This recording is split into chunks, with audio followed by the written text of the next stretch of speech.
सभी दर्शकों को मेरा नमस्कार। हम कुमार संभव महाकाव्य के प्रथम सर्ग का पद्य संख्या 33 आपके सामने उसके स्पष्टीकरण कर रहे हैं। और जैसा कि मैंने आपको बताया कि यहाँ इस पद्य से आरंभ करके कालिदास ने पार्वती के नखशिख वर्णन किया, शरीर के अंगों का वर्णन किया है, जिसको मल्लिनाथ ने अपनी टीका में भी कहा, संप्रति सप्तदशभिः श्लोकैः पार्वत्याः पादादि केशांत वर्णनम आरभते।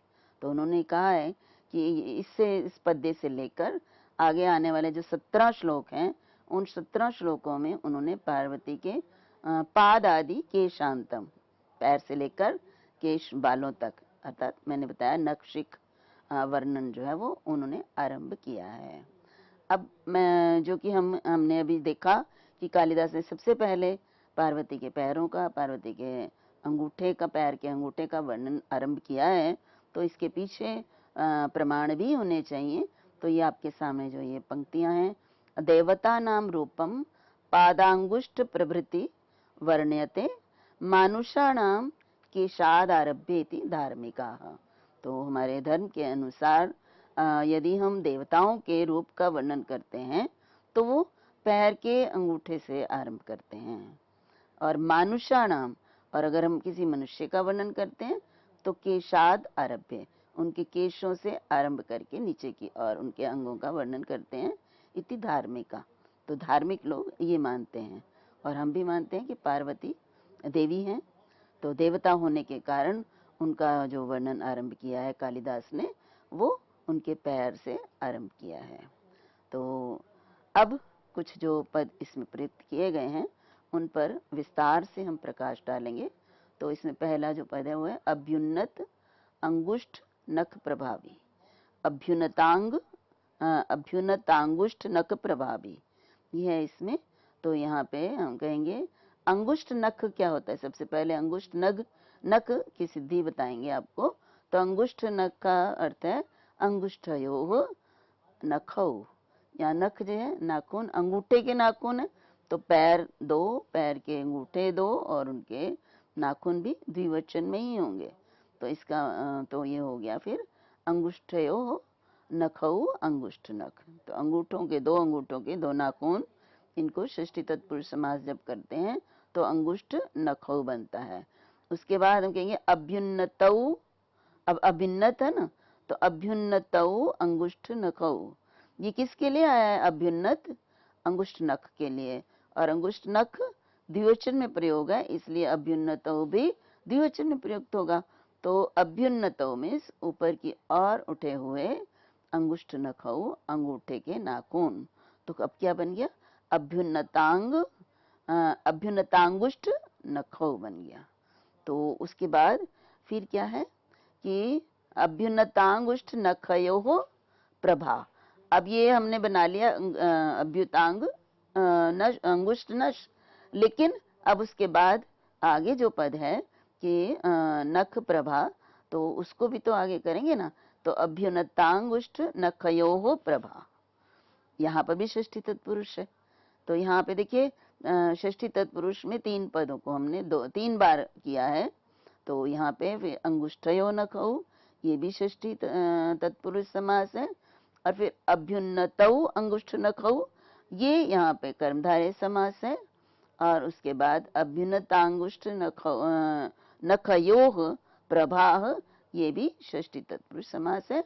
और फिर अभ्युन्नतांगुष्ठ नख प्रभा बनता है, और प्रभा भी बनाने के लिए फिर तृतीया भक्ति बहुवचन में प्रयोग किया गया है। उसके बाद हमारा जो पद बन जाता है वो अभ्युन्नतांग अंगुष्ठ नख प्रभावी। अब देखिए यहाँ पे जो बताया कि उनके जो अंगूठे हैं उनमें उनकी राग जो है वो राग बिखेर रही हैं। तो यहाँ पे उसके विषय में देखिए सामुद्रिक शास्त्र में ये कहा, जो अंगूठे का वर्णन कालिदास ने पार्वती के लिए किया है कि उसके अंगुष्ठ ऊपर की ओर उठे हुए हैं और लाल हैं, तो उसके लिए ये बहुत सुंदर ये सामुद्रिक शास्त्र में कहा, यस्याः रक्त तलौ पादावुन्नताग्रौ तल स्पर्शौ, निगूढ़ गुल्फौ निहतौ सा स्या नृपति सम्मता। तो यहाँ पे कहा कि मतलब जो जिस स्त्री के जो पैर हैं और पैर के जो तले हैं वो लाल होते हैं और उनके जो अंगूठे हैं वो उन्नत अग्रव, और उनका जो अग्रभाग है वो ऊपर की ओर होता है, उन्नत होता है, और जो तल स्पर्शी होते हैं तो ऐसे, और निगूढ़ गुल्फौ, जिनकी जो एड़ियां हैं वो निगूढ़ मतलब अंदर की ओर होती हैं, ऐसी जो स्त्रियां हैं अपने पति को प्रिय होती हैं।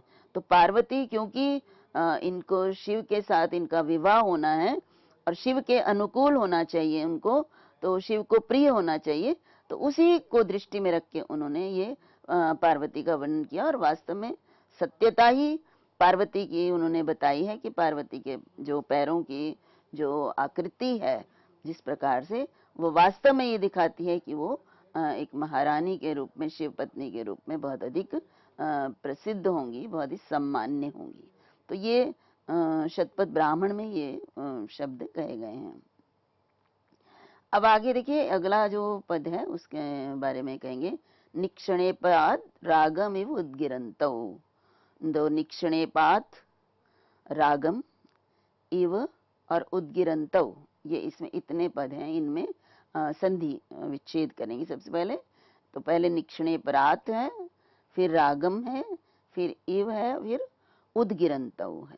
तो यहाँ जब हम संधि करेंगे तो त के स्थान पर द हो जाएगा, झलाम जश झशी, तो यहाँ पे हमने कर दिया, या इसमें जश झशी जो है ना होकर यहाँ पे झलाम जशवंते से, यहाँ पे पद के अंत में है, निक्षेपणाद पद है तो पद के अंत में है, तो इसलिए त को द हो जाएगा, जश हो जाएगा, द हो गया। और फिर जब इसको हम साथ में मिलाएंगे तो निक्षणेपाद्रा बन जाएगा रागम। फिर रागम और इव, तो मकार हलंत है, इसमें इव अगर हम ई जोड़ते हैं तो रागम इव हो जाएगा। अब इव और उद्गिरन्तौ, इव के वकार का अ, व का अ और ओ दोनों में जब हम गुण संधि करते हैं तो ओ होता है, इवोद्गिरन्तौ।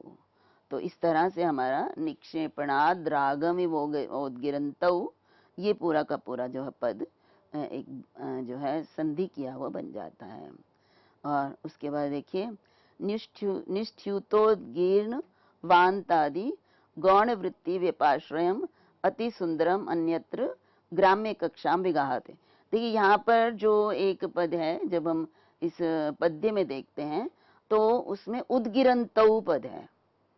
तो उद्गिरन्तौ, वास्तव में उद्गिरन्तौ का अर्थ होता है वमन, उल्टी कर देना इसका जो है, लेकिन ये उल्टी कर देना जो शब्द है ये कोई बहुत सराहनीय या सुंदर शब्द नहीं प्रतीत होता, इसलिए इसको कहते हैं ग्राम्य है। जब हम इसको उल्टी के अर्थ में प्रयोग करते हैं तो ये एक ग्राम्य अर्थात असभ्य जो है शब्द माना जाता है, लेकिन यहाँ पर वो शब्द जो है उद्गिरन्तौ शब्द उस अर्थ में नहीं है। तो यहाँ पे देखिए आपके सामने ये पंक्तियां जो हैं, निष्ठ्यूत, उद्गीर्ण, वान्त, ये शब्द हैं। निष्ठ्यूत शब्द, उद्गीर्ण शब्द और वान्त शब्द। तो ये गौण वृत्ति व्यपाश्रयम, जब ये गौण अर्थ में प्रयुक्त होते हैं तो अति सुंदरम, तो ये बहुत सुंदर होते हैं, तो इनका अर्थ सुंदर होता है। अन्यत्र ग्राम्य कक्षाम विगाहते, तो अन्य जो है ये ग्राम्य की श्रेणी में आते हैं। ग्राम्य मीन्स असभ्य, जिनका प्रयोग नहीं करना चाहिए। तो यहाँ पर उद्गिरन्तौ जो पद का प्रयोग कालिदास ने किया, उसकी पुष्टि इन पंक्तियों के द्वारा हो जाती है कि कालिदास ने इसको जो है अपने जो अभिधेय अर्थ या अपने वाच्य अर्थ के लिए नहीं प्रयुक्त किया, अपितु इन्होंने गौण अर्थ में प्रयुक्त किया है। और इन्होंने ये बताया है कि यहाँ पे उद्गिरन्तौ का मुख्य अर्थ जो है, जो यहाँ प्रयुक्त अर्थ है वो है प्रकट करना। तो प्रकट करना अर्थ में प्रयुक्त होने के कारण ये जो ग्राम्य नहीं है, अपितु बहुत ही सुंदर इसका प्रयोग माना जाता है। फिर आपके साथ एक और पद है, आजहरतु तच्चरणौ।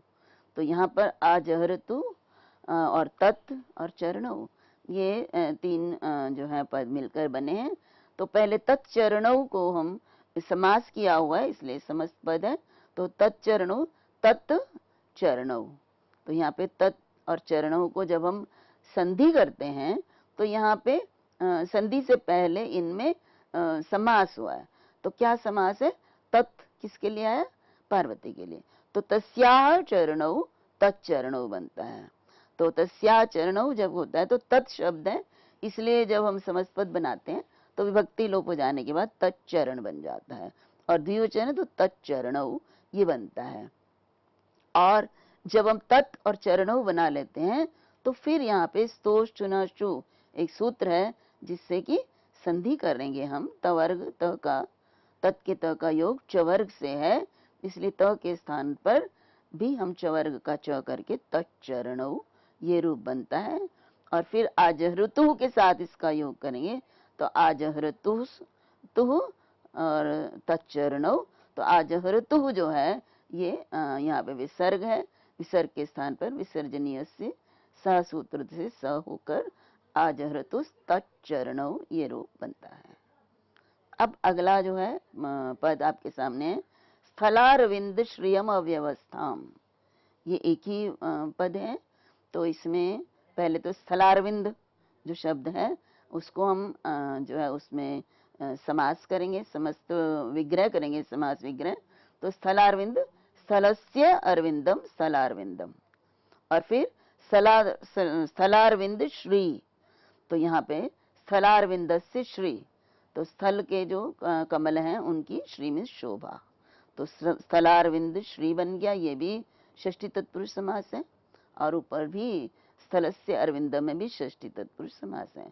तो स्थलारविंद श्री जब बन जाता है और उसमें कहा स्थलारविंद श्रियम, तो द्वितीय विभक्ति एक वचन में श्री के रूप जो हैं जब चलते हैं तो द्वितीय एक वचन में श्रियम बनता है।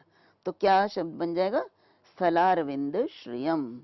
और उसके बाद एक और पद जोड़ा है इसमें, अव्यवस्थाम। महलंत है, अ इसमें जुड़ने पर श्रियम अव्यवस्थाम बन जाता है। तो यहाँ पे श्रियम अव्यवस्थाम। तो अव्यवस्थाम क्या है? अविद्यमाना व्यवस्था यस्याः ताम, अर्थात जिसमें व्यवस्था नहीं है, नियम नहीं है, अविद्यमान, तो इसलिए अव्यवस्था बनता है। उत्तर पद लोपी समास है ये। तो हमारे पास जो शब्द बना ना, ये हमने अभी आपके सामने स्पष्ट किया, ये पुनः एक बार हमारे सामने आ गया, तो इसको मैं आपके सामने स्पष्ट कर चुकी हूँ। अब हम आते हैं इस पद्य में प्रयोग किए गए अलंकार की ओर। तो अलंकार, जैसा मैं आप जानते हैं कि इस पद्य में निदर्शना अलंकार है। अब निदर्शना अलंकार कैसे है तो उसको हम देखेंगे कि यहाँ पे उपमान धर्मस्य अरविंद श्रियः। अब उपमान धर्म क्या है? अरविंद की श्री, श्री मीन्स शोभा। उपमान क्या है? अरविंद। और उपमान का धर्म क्या है? श्री, उसकी शोभा। और उसके बाद दोनों में उपमेय चरणयोः उपमेययोः। तो यहाँ पे उपमेय क्या है? चरण। तो देखिए यहाँ पे अरविंद उपमान है और चरण जो है वो उपमेय है, ठीक है। और जो श्री है वो दोनों में रहनी चाहिए। देखिए जब उपमान और उपमेय में जब संबंध किया जाता है तो जो गुण उपमान में होते हैं वो उपमेय में भी होने चाहिए, तभी तो हम तुलना कर सकते हैं ना। देखिए हर अलंकार जो है कहीं ना कहीं किसी न किसी रूप में तुलना ही करता है, तो अलग अलग प्रकार से करता है, इसलिए उनके अलग अलग अलंकार जो है उनके नाम हो जाते हैं। तो यहाँ पर किसमें है? अरविंद और उपमेय क्या है? चरण। और इनमें समानता क्या है? सामान्य दोनों में धर्म क्या है? श्री। दोनों में ही शोभा है, विद्यमान है। तो अब ये जो अरविंद में जी की शोभा है वो चरणों में तो नहीं हो सकती ना।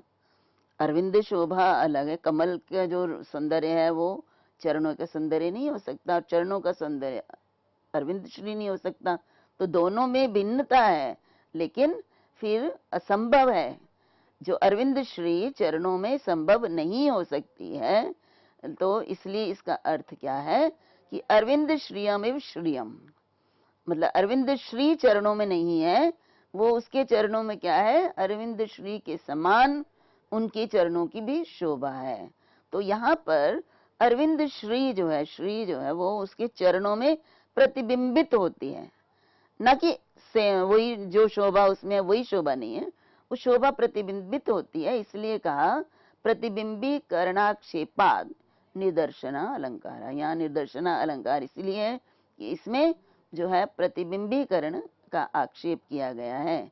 तो इसका अगर हम लक्षण देखें साहित्य दर्पण में जो दिया गया है, संभवन वस्तु संबंधो असंभवन वापि कुत्रचित यत्र बिंबानुवित्वम बोधयेत सा निदर्शन।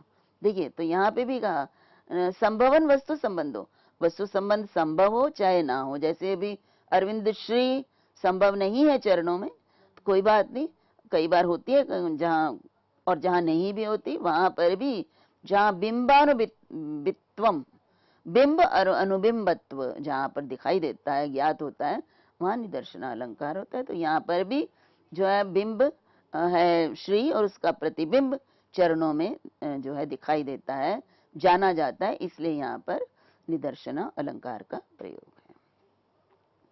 अब हम अगले पद्य की ओर आते हैं, और अब क्योंकि मैं कह रही हूँ कि नक्षिक वर्णन है, तो पैरों के नाखूनों से लेकर अब ऊपर के अंगों तक जो पार्वती का आरंभ हो जाता है वर्णन। तो यहाँ पे देखिए, सा राजहंसैरिव सन्नतांगी गतेषु लीलांचित विक्रमेषु व्यनियत प्रत्युपदेश लुब्धैरादित्सुभिर नूपुर सिंजितानि।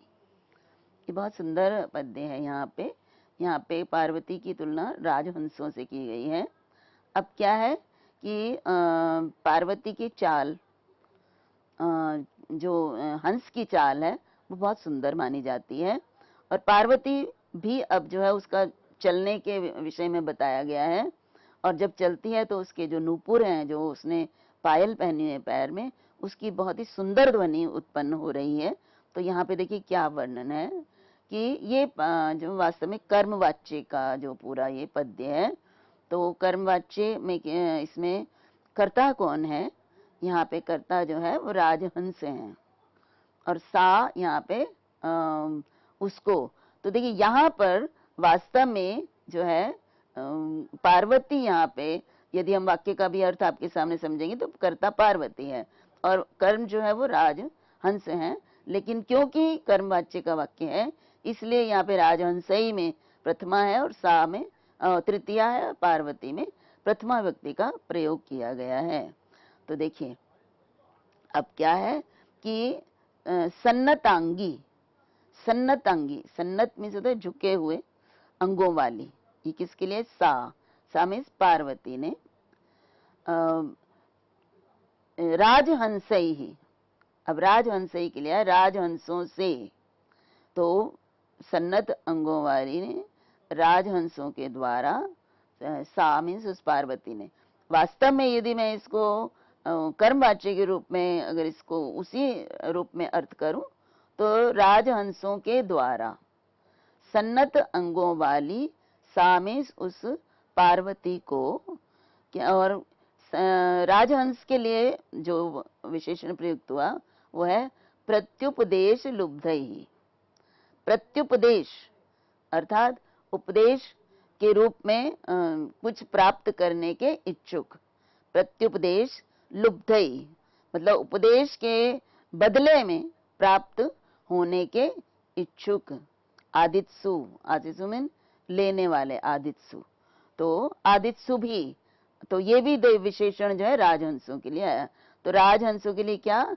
एक तो प्रत्युपदेश लुब्धैहि अर्थात उपदेश के बदले में या शिक्षा या सिखाने के बदले में प्राप्त करने के, लुब्ध लोभी, आदित्सु प्राप्त करने की इच्छा वाले राजहंसों के द्वारा सन्नत अंगों वाली उस पार्वती को लीला अंचित विक्रमेशु गतेषु, लीला अंचित विक्रमेशु, ये है लीला में तो होता है कि विलासिता से जो है अंचित विक्रमेशु अपने पैरों को रखने में, लीला के द्वारा। लीला मीन्स यह होता है एक विलासिता से, एक चाल के लिए आया, जैसे सुंदर चाल होती है तो उसे हम कहेंगे लीलांचित विक्रम, लीला पूर्वक अपने पैरों को रखने वाली गति में।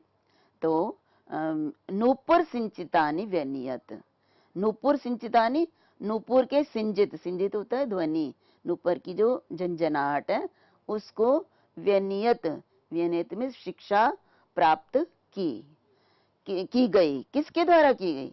राजहंसों के द्वारा पार्वती से किसकी शिक्षा प्राप्त की गई?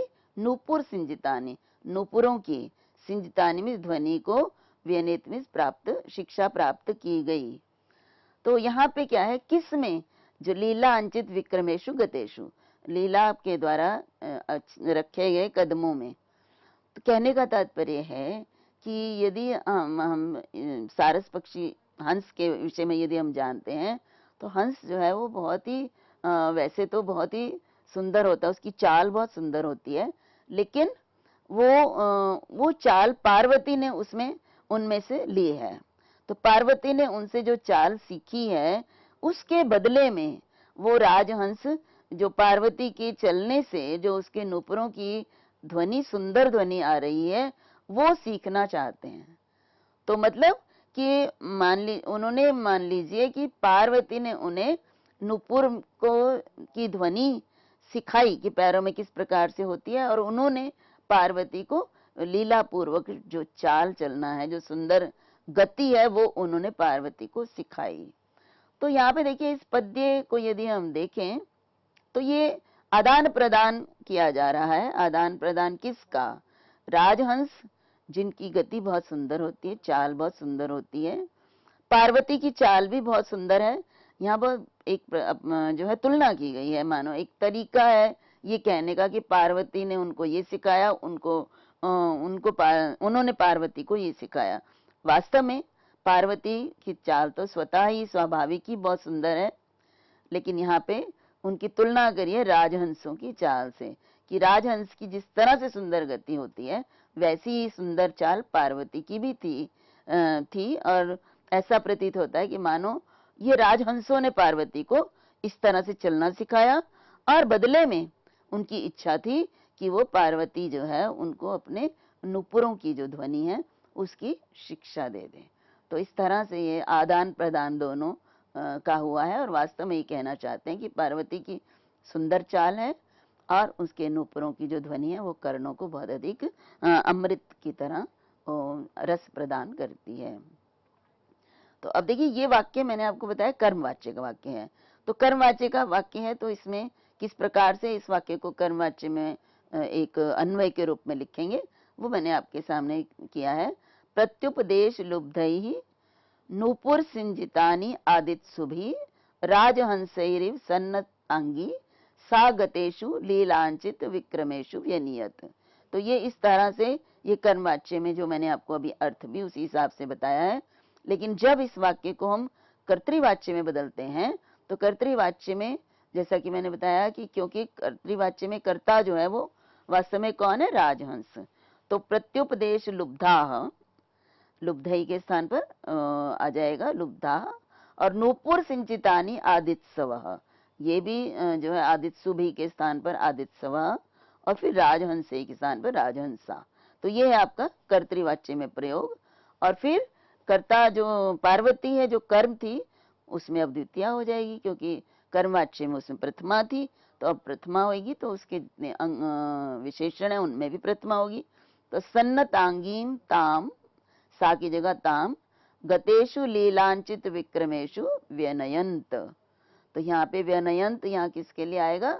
ये उनके लिए, राजहंसों के लिए। तो अब कर्मवाच्य में तो है आत्मनेपद में प्रयुक्त होता, अब कर्तृवाच्य में यहाँ पे जो है हम उनके अनुसार प्रयोग करेंगे, ये राजहंस के समान। तो इस प्रकार से ये अगर हम कर्मवाच्य के वाक्य को कर्तृवाच्य में बदलते हैं तो ये, क्योंकि राजहंस बहुवचन में है तो यहाँ ये भी बहुवचन में प्रयोग होगा। अब आगे जो है कुछ शब्द हैं। राजहंसैरिव, तो हंसा नाम राजा, राजहंस, तो ये राजदंतादिशु परम में जो है पर प्रयोग किया गया है। यद्यपि हंस का प्रयोग होना चाहिए, लेकिन पहले उन्होंने राज का प्रयोग किया है। और उसके बाद सन्नतांगी को मैं स्पष्ट करना चाहूंगी, सन्नतानि अंगानि यस्याः। तो ये पार्वती के लिए वैसे तो कहा कि उसके अंग जो है थोड़े झुके हुए हैं, ये मल्लिनाथ ने अर्थ दिया है, लेकिन और ये भी कहा सन्नतांसा, यहाँ सन्नतांगी की जगह सन्नत अंश भी है, मतलब कंधे झुके हुए। तो सन्नतांसा श्रिया पूज्या उन्नतांसास्तु पुरुषा, ये भी सामुद्रिक शास्त्र के अनुसार है। और इसके बाद जो है, जो उन्होंने एम.आर. काले ने दिया है, उनका मानना है कि यहाँ पे सन्नतांगी ना होकर सन्नत अंश होना चाहिए, तभी ये अर्थ हमारे सामने प्राप्त होगा। इसी तरह से लीलांचित विक्रमेशु, इसको भी स्पष्ट अंचिता विक्रमा, और लीलया अंचिता विक्रमा येषु ते लीलांचित विक्रमा, और तेषु व्यनियत वे नी और यक लग के आत्मनेपद में प्रयोग है। और प्रत्युपदेश लुब्धैर आदित्सु भी नूपुर सिंचितानी, ये भी एक बहुत बड़ा पद्य है। इसके अंदर प्रत्युपदेश लुब्धैर आदित्सु भी नूपुर सिंचितानी, इस प्रकार से इसका विग्रह होगा। तो ये आपके सामने मैंने पद्य संख्या 34 की व्याख्या की। इसके बाद हम अगले व्याख्यान में आपसे मिलेंगे। तब तक के लिए सभी को मेरा नमस्कार, सभी को बहुत बहुत धन्यवाद।